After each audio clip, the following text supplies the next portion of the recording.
sur le TD des révisions de la première année de BTS. Donc nous sommes au début de la deuxième année de BTS pour l'U41 en résistance des matériaux. Alors, ça va être un peu long, peut-être un peu compliqué. Ça va être la première fois que je vais utiliser la tablette graphique. Donc, c'est parti.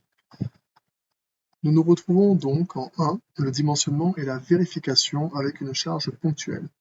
On cherche à vérifier une poutre rectangulaire creuse en acier S235 de dimension 100 mm x 50 mm d'épaisseur 3 mm.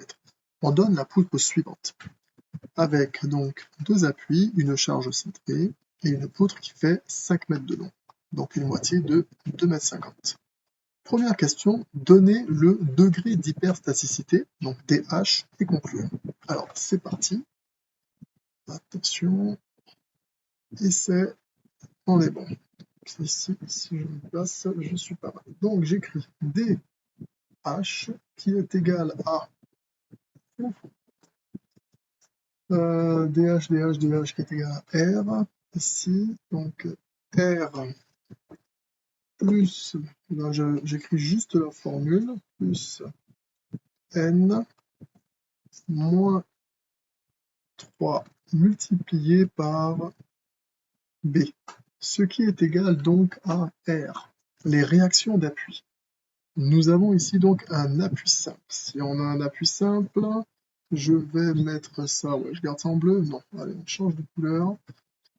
On va voir si c'est possible, ça, en vert, freestyle, oui, donc nous avons ici, comme on est en appui simple, hein, si je ne me trompe pas, on est en appui simple, donc là, tac, tac, nous avons X, A, et dans ce sens-là, nous avons, on va l'appeler réaction, ouais, RA, allez, on va l'appeler RA, réaction A.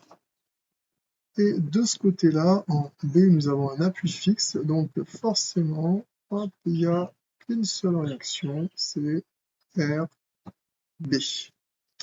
En rechangement de couleur. Et donc ici, les réactions d'appui, forcément, il y en a 1, 2, 3.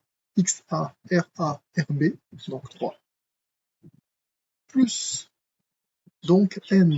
Alors qu'est-ce que c'est N? Ce sont les inconnus de liaison au nœud entre barres. Il n'y a qu'une seule barre, donc il y a 0 nœud de liaison entre barres. Moins 3, c'est déjà dans la formule, multiplié par B, le nombre de barres. Il n'y en a qu'une. On se retrouve avec un calcul incroyable, 3 plus 0, moins 3 fois 1, ça fait donc 3, moins 3, et on trouve donc 0. Alors, il faut savoir que lorsque le degré d'hyperstaticité est égal à 0, on dit que la structure, j'essaie de m'appliquer pour écrire, la structure est isostatique.